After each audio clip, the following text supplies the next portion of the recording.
Okay, ladies, are we ready? Tonight, our goal is to explore together, bring new intentionality into the psukim of Torah Tziva and Veshinantam. I invited a fellow teacher, Ms. Chani Ashkenazi, and she's here to answer the same questions that I'll be asking you tonight, that we are asking ourselves. And just to demonstrate how possibly our thoughts and perspectives can be transferred into the classroom, whether you're a teacher, a principal, lemudei kaidesh, lemudei chal, or any support staff. And so I'd like to start with a question. You can jot this down, or you can think. And I turn to you, Chani, and I say, Chani, what does it look like when there is a student that appears to not be engaged? I come all prepared with this amazing class on davening from the Alter Rebbe's Likutei Torah, or Chumash, or a Navi. I'm on a high from a 12 Psukim event.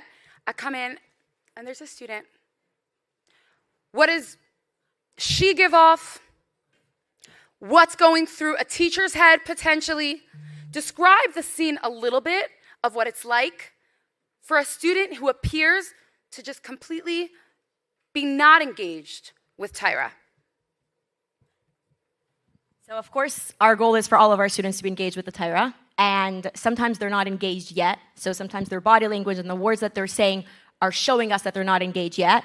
But I actually also think that it's important for us to realize that it's not only the students who look not engaged, or the students who are maybe asking us questions, sometimes defiantly, sometimes genuinely, but I actually try to look at all the students, that they're all working on their journey towards making Yiddishkeit their own. So we try and create a space where they are comfortable to bring up those discussions, and they're comfortable to say what they're thinking, and they're comfortable to engage with the fact that we are here to discuss Torah and what Torah means to us, so that hopefully they're not having that, defiant body language or those questions that they're outright arguing with you to ask, but rather they're questioning from a sense of wanting to know the answer. So in your minds, you could think of such a student. You can spot them right away. Her name could be Mushki, Chana, Leah, or Sarah. And what we're doing tonight in 3 stages is machshava, dibor, and maisa.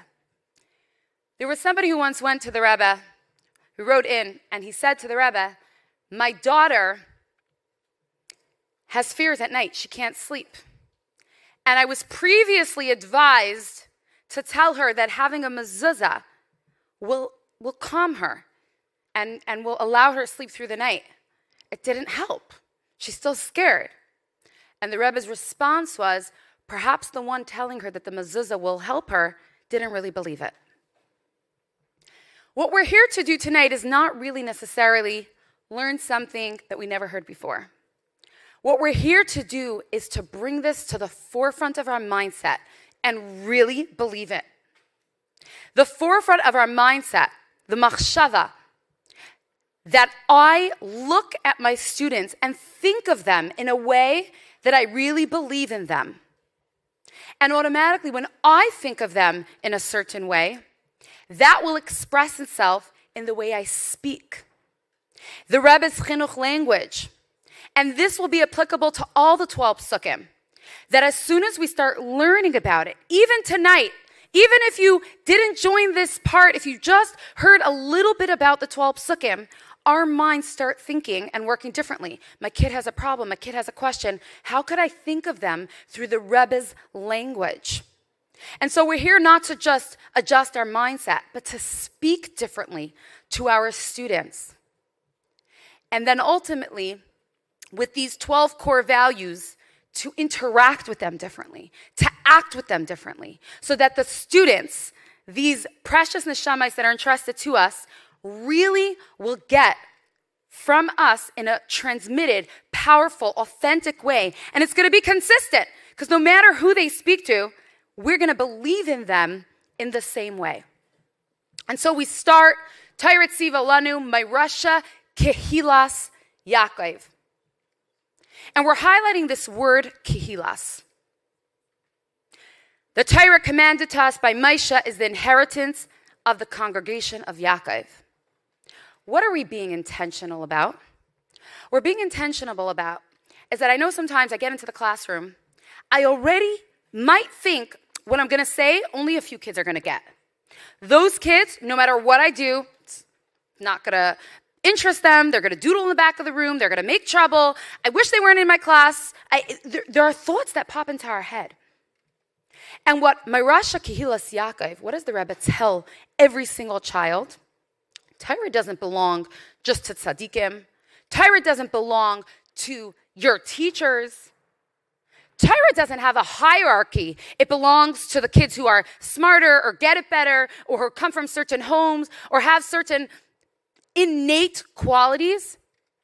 Torah does not have this like trickling down effect where we get it the most and, I give it down to my kid and they get a little about it.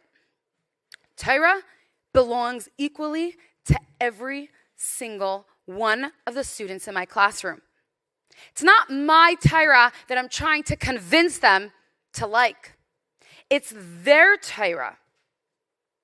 Every single student is shayach to this Torah because it's Mairasha Kehilas Yaakov.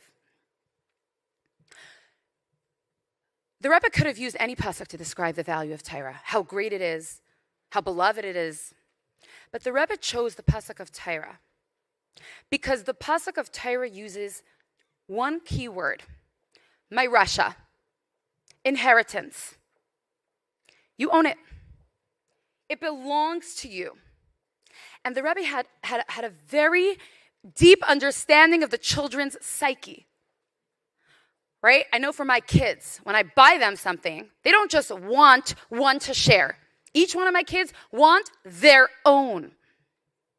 My kids want personalized pillows, pens, briefcases. From a very young age, a child wants something that's theirs. And so how are we trying to ingrain in a child, in a student, that Torah is relevant to them? We're making it very clear it's theirs. It's their relationship with Hashem. It's their relationship with Torah. This is just as much theirs. I don't own it more than them. This isn't my wisdom. There was once a Litvish Gadol who was asked, how can I get a student to really like Torah? And he was giving ideas. He said, ask them good questions. Stimulate your students. And when you ask them a good question, which is a great teaching tool, by the way, that will get them to cherish and care for Torah. The Rebbe is going deeper, and the Rebbe is saying this is not just an intellectual exercise. This is ownership. This belongs to every single student. And so our question really is, as we're teaching, what's my goal? Is it just the quota? Or is it how can I get my student to realize that what I'm teaching is hers, just like mine? I don't own it. It's not my Yiddishkeit. It's hers. And while we are combining tonight Torah and Veshinantam, Torah is first. And you could wonder why Shema is not first. Isn't the basic to know that Hashem is one and connect to Hashem? And the Rebbe put Torah first. Because without Torah, you can have a connection to Hashem. You can love Hashem. You can be even spiritual. But if you don't have the foundation of his book of instructions, his book on daily life, then you may keep it, you may not keep it. The only way for a Yid to have a real connection to Yiddishkeit is if they own Torah. And if we help them feel that it's theirs. And it's something a little bit deeper. Because we know that when a kid has a positive association with Torah, they have a positive association with Yiddishkeit. So when I'm making my lessons plans and I'm making my goals and I'm trying to think of what to teach, my question is, how am I giving my student a positive association with Yiddishkeit that makes them realize this is theirs? This is something that they didn't have to do anything for. They were born with it. It's literally, it's not like people have to wait until an aging parent dies in order to gain an inheritance. This is not a physical inheritance. This is like a spiritual inheritance. Like, you know those baby AI videos that, I don't know if you've seen them, where these little babies are talking? Like, I envision like a little baby AI talking, like, Torah's mine. Now, in this room, we're speaking specifically not to little kids. We're not speaking to kids who were memorizing Torah Tziva. So what's our message to them? It's like when you start teaching a parent or someone goes to seminary and they start learning about education, suddenly they look back at the education they got and they see it through a different lens. Once a child is over bas mitzvah, we already have an opportunity to have them look back at the education they got. And we could ask them, why is it? And you can even ask the question, like, any of you remember the songs your mother sang to you when you were a nursing baby? The answer is they don't remember it. And what's interesting is that scientifically, a child, a baby, does not remember anything that happens when they're 1, when they're 3 months. And yet, that, as the attachment theory experts will tell you, forms their entire psyche. And so we tell a teenager, and the Rebbe tells a teenager, why was it important for us to sing Torah Tziva to you when you were under 2, when you don't even remember it? Because this is your identity. And just like lahavdil, a child who's born, the mother was addicted to drugs, the kid is already addicted to drugs, we turn to our teens and we tell them, you already learned this in your womb. This is not just something you're learning for Tanya class, for Tanya tests. This is yours. And when you actually engage with Torah, nothing will feel as good as this, because this is going to feel comfortable. This is what your identity was formed. And we have these conversations with the students. And so I wonder here, I want to take a break. You could ask yourself this question, and I want to hear from Chani. How do you think conversations in your classes could look different from this mindset work of looking at every single kid and saying, this is shaykh to them, they learned it, it's already theirs. And imagine I'm a student and I'm looking at you and I'm like, why do we have to learn it again? Like, what? How could these conversations go? So you mentioned looking back at our own education. One of my favorite teachers from my own education was Mrs. Alta Silverstein from Montreal. And whenever we used to complain about needing to, she was our Navi teacher, whenever we used to complain about having to look inside and learn the psukim, she used to say, your great-grandmothers, this was their dream, and you should realize that you know so much more, and there's so much more that's expected of you than your elder bubbies and your elder bubbies and their mothers, and you're so special and blessed to be able to be here in this room right now. They chalished to learn a pasuk of Torah and be able to understand it in the same way that you are. And so I often share that with classes, and I try to bring that up with discussion. I think, I asked them to share a little bit about who their grandmothers were, or maybe to go as far back as, the grandmothers or great-grandmothers or great-great-grandmothers, whoever they know of, what kind of Torah education did they have, so that we can hopefully build their own connection with feeling a sense of pride in being able to be in a classroom, being able to learn Torah. But I also think that it's not something that necessarily has such a simple, I wish we had a one-liner that we could tell them to grasp them all. I think, that's something that all of us mechanchas are working so hard on, and I don't have any answers. And I think it's a combination of everybody coming together and hopefully providing role models for a Torah that's a warm Torah and a Torah that's a kind Torah, and something that they do see themselves in and want to aspire to. And that makes them, want to grow up to be that and have that Torah and learn that Torah. I also want to share an anecdote from when I was growing up. When I was in 5th grade, I had a teacher, Mora Chani Butman Korf. I don't know if she's watching live, but tell her if she's not. And I asked a question in class, which my brain just put into my head. And she didn't answer me that day. And my question was, if Hashem knows everything I'm going to do, how could you say that we have free choice? Again, I asked it very innocently. I was like, I don't get it. She came to me the next day with pages, printed out notes. She said, Sarah, this question that you asked, I had to ask my husband for help. She had quotes for me from Gemara. She says, do you know great people ask the same question? I felt like $1 million. I had no idea. But what the Rebbe teaches us is that if I have a belief that Torah is relevant to every single student, then any question they ask is important. And that it's not a distraction from the class. If they have a burning question, I will find the answer in Torah for them. I will go home and maybe have to brainstorm or ask my husband or open, research myself. I'm sorry to interrupt you, but I think even I struggle with this when I'm tempted to finish my lesson and then a really good question or a topic comes up. The question of, am I going to do a new lesson right now or am I going to finish the lesson that I planned? And I think that it's sometimes also important to tell them, I have a lesson planned. We were supposed to finish the next 3 psukim, but the question that you asked is something that's so important. So we're actually going to do a new lesson right now. We're going to close our books and we're going to focus on this instead. So it's something that we intentionally want to give time to because we're telling them that it's not a problem. It's something normal. It's something okay. And we want you to be able to share your questions with us. Beautiful. Wish I was your student. My Russia is ownership. My Russia is not only knowledge. The Rebbe chose this word intentionally because Torah Tziva Lanu Maisha is the Torah that Maisha commanded us. This is all the information our students need to know. My Russia Kehilas Yaakov is not just knowledge. This is instructing us how a child should feel. And this is what the Rebbe talks about, the Ava, the Chavivas of Torah, which is what Rabbi Herzl Pesner brought out so beautifully with his costume. The question that we're asking is, how do we get my students to love Torah? What experiences am I giving them that will get them to be like, I enjoyed it? And if I need new methods, and I need new skills, and if I need new plans, my goal remains the same. How am I giving them the feeling? How am I giving them the feeling that this is something that there's nothing better in the entire world? It's not just loving Torah. It's also recognizing that with Torah comes a connection to Hashem.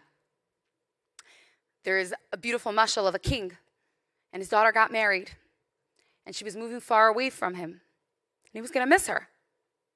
So he built a palace, a home for his daughter, and then he built an extra room so he could come visit. And this is used as a mashal for the fact that Hashem gave us Torah, but he always comes visits. And what we need to be able to do is get into the psyche of our students. They have to feel like Torah is there to help them. That when they learn Torah, Hashem is there to help them. That when they're struggling and anxious before a test, Hashem is there to help them. When their Yetzer Haras is coming out as they get older and they have real battles, what music to listen to, which people to hang out with, what are their challenges, how is Hashem there to support me? How do I have this positive relationship with Hashem and with Torah so that I think this is my go-to? And as I was learning this, I wondered to myself, what if a kid had a negative association? And what's interesting is that we're talking to over Bas Mitzvah. That means they're big, mature girls as much as, they actually can recreate their own brand new association with Torah. Chassidus originally was said to adults. The Rebbe obviously said pages and pages, 1,200 pages about the 12 Sukkim, and we're bringing it down to children. But when we're dealing with the older ages, we can rewire their brain. We can get to the root of why do they have a negative association and how could I be an influence in their life to make it positive. So I'm curious, based on this idea of love and appreciation and ownership and mindset and this language where we speak to our students like, this is yours. This is not mine. This is yours. Imagine you just woke up with this trust fund and you're a millionaire. Torah is your biggest wealth. How in a classroom can I be proactive about giving our students this feeling of, this is my favorite flavor, ice cream. This is just the most amazing thing in the world to have, Torah. How can we have our students feel a love for Hashem's holy words that he put himself in there? I think sometimes we question our words when we're talking to older kids, when we're talking to younger kids. Sometimes we can borrow some of your words from your amazing books, and we kind of have the language to be able to talk. But I guess I try to borrow or learn from the Rebbe's words sometimes. And I wish I had the answer to every comment or every question that they will say.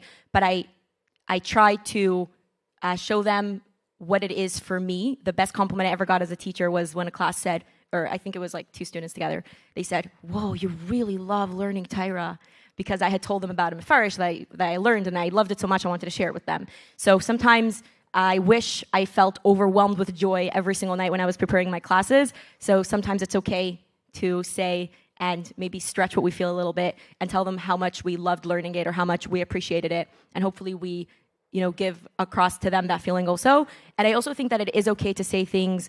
At least I try to tell myself that it's okay to say things, even if for me it might feel, slightly juvenile. But if we learn something in Chassidus when it comes to the fact that every single thing that exists in the world has a spark of Hashem in it. So yes, a guy has a spark of Hashem, and a chair has a spark in Hashem, and a pencil has a spark in Hashem. And there are so many sparks of Hashem, but Hashem chose to give a Yiddish and Neshama to you, Mushki, and Hashem chose to give a Yiddish and Neshama to you, Chana, and Hashem chose you. So then sometimes when they have these comments about what if I don't want, and what if it would have been easier to not, have had this, what they perceive as a burden in their life, Hashem still chose you to have this spark of Hashem, this special neshama. Hashem specifically gave it to you. So I hope that Emir Hashem very soon you'll be able to also feel that you want this in your life and be able to feel a sense of connection. But just know that until then, Hashem chose you.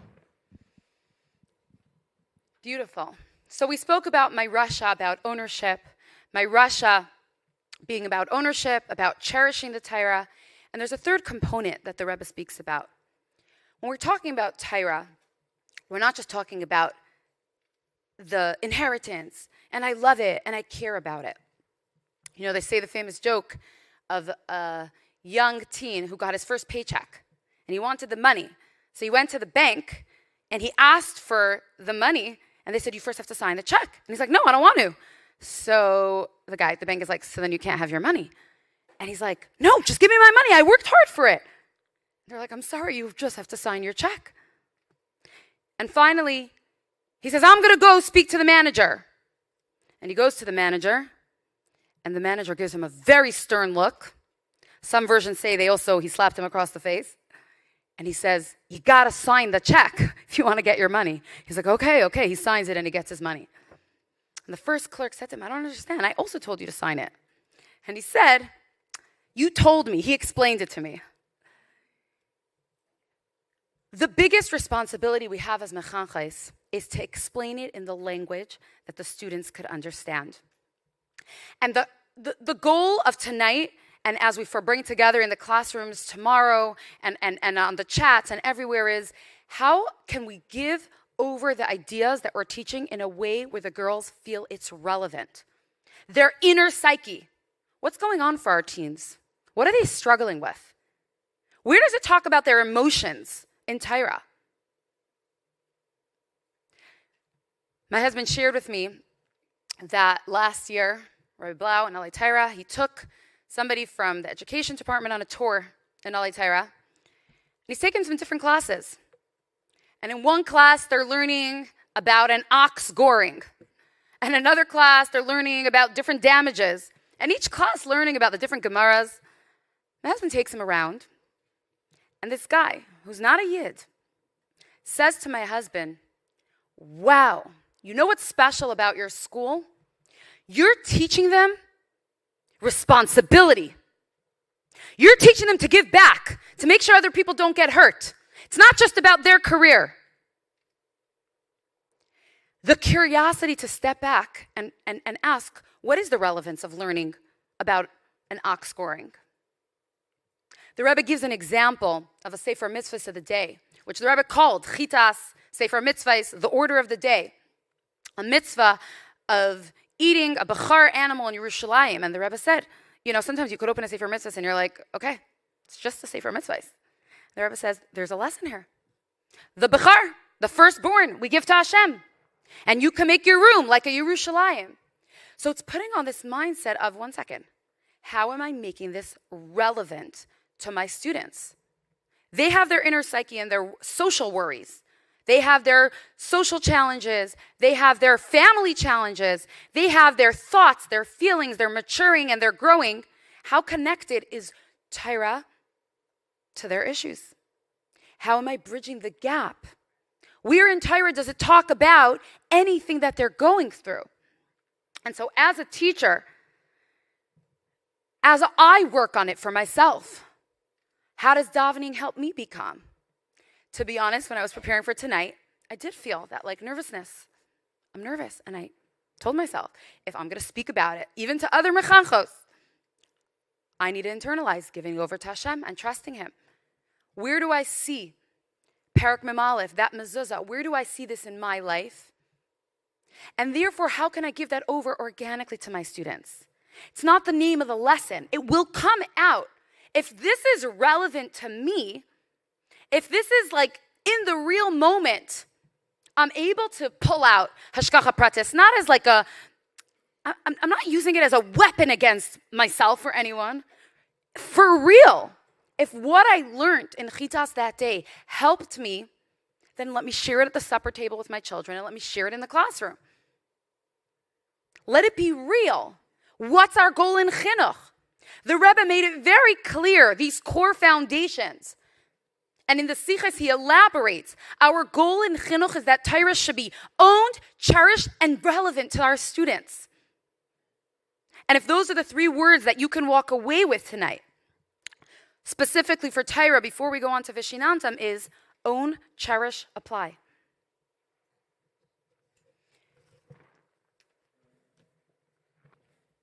In the early years, when the Frierdiker Rebbe established Merkaz Linyani Chinuch, and the Rebbe, before his Nesius, was running Merkaz Linyani Chinuch,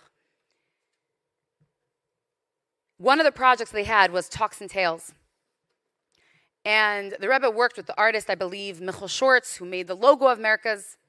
But the Rebbe told the artist, when you're drawing comics for these magazines for Merkaz, I want it to be in the style of Ripley's. Ripley's, believe it or not. Because the Rebbe was trying to reach American students, American children, fighting anti-Semitism. How am I going to reach them about Torah? I'm going to make them a comic that they're going to enjoy. And so Torah itself doesn't change, but we might have to update our lessons according to the struggles and challenges that the kids are experiencing. What does Torah have to say? Am I giving them a Ripley's experience? Am I giving it in a way?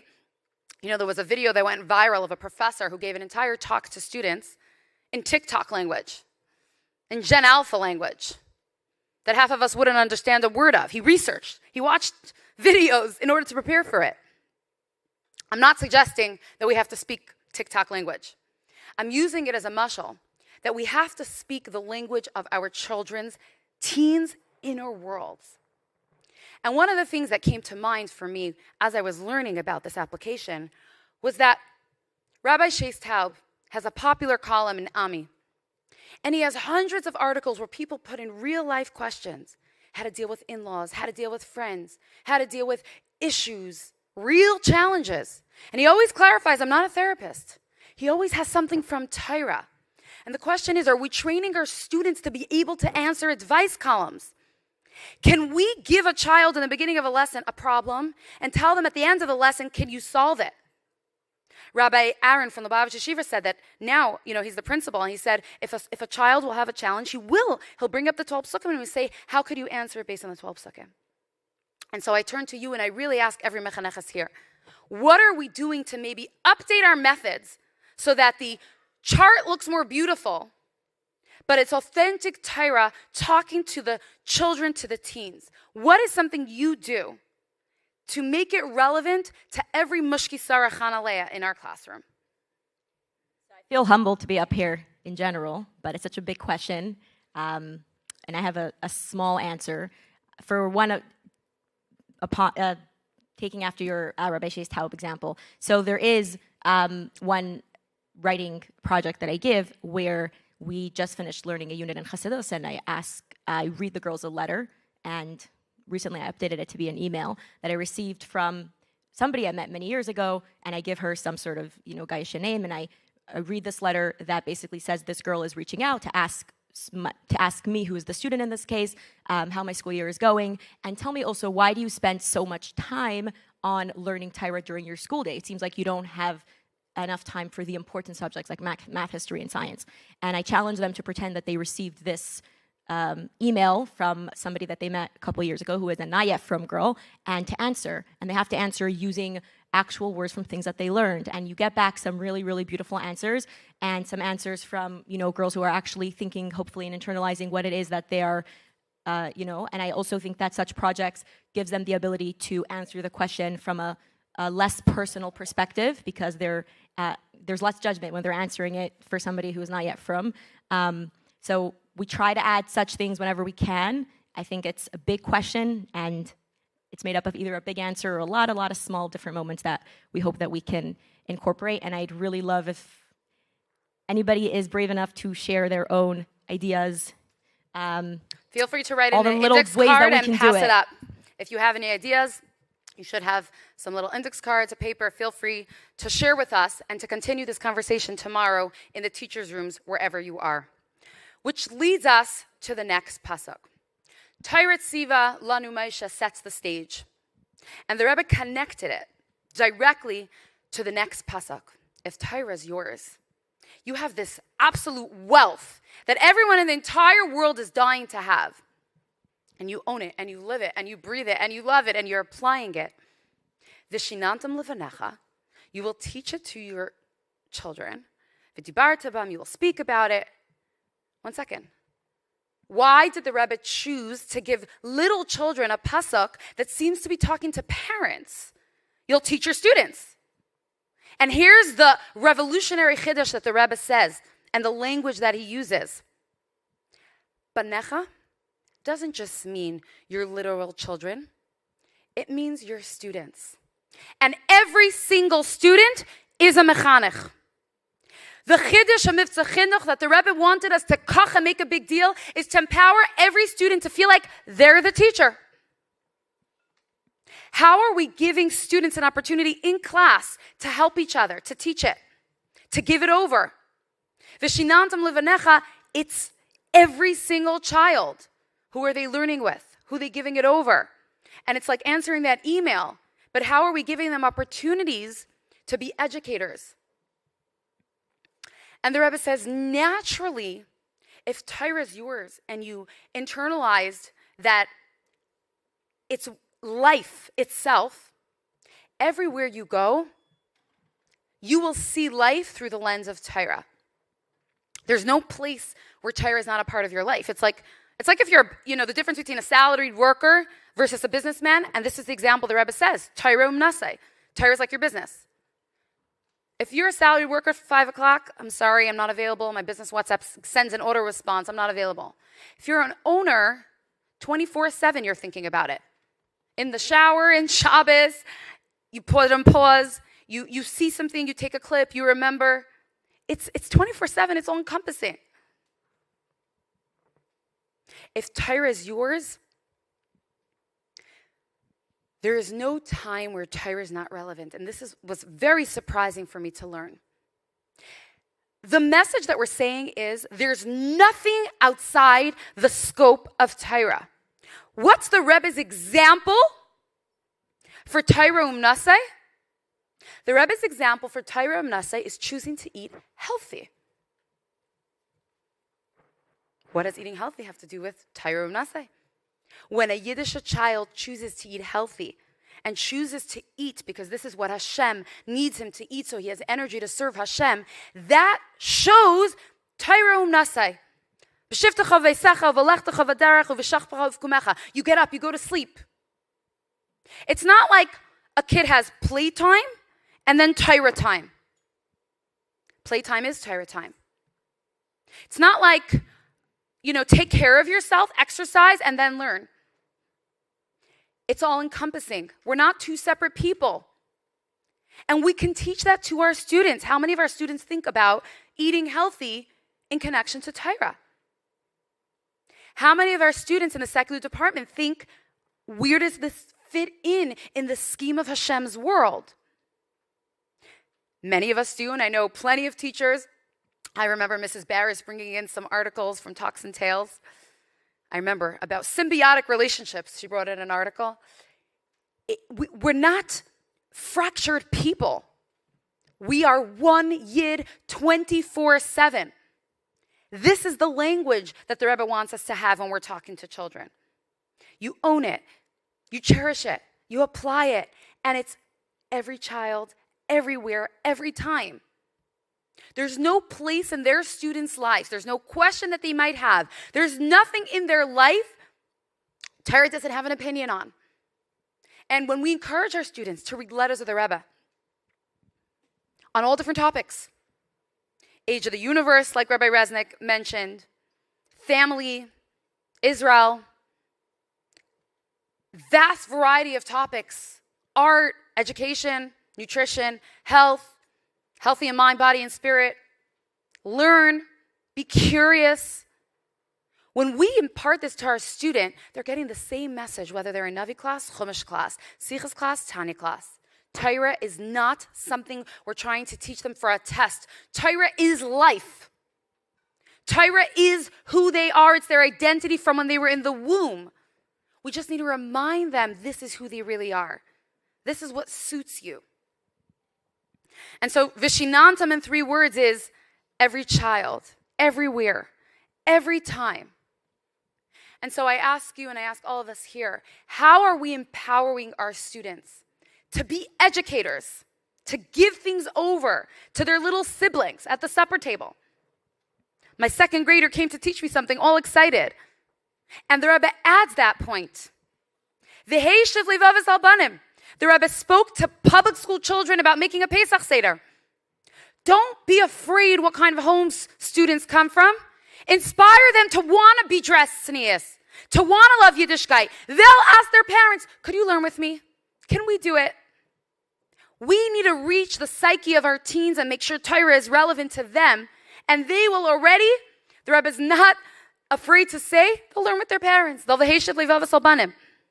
Veshinantam levanecha, your students. How are you empowering your students to be teachers? How are you empowering your student for Torah to be a given 24/7? So I think the real question. Hello? So I think the real question is not how we're empowering, but how the Rebbe empowered us. And I think that it's an incredible thing as Chabad Hasidim that we are so proud and fortunate and a little bit crazy that we have 12, 13, 14, 15, 16, 17-year-olds who are, going to be counselors, whether it's in Crown Heights or elsewhere, and are going and expected to answer a little boy's question about why am I even wearing a kippah?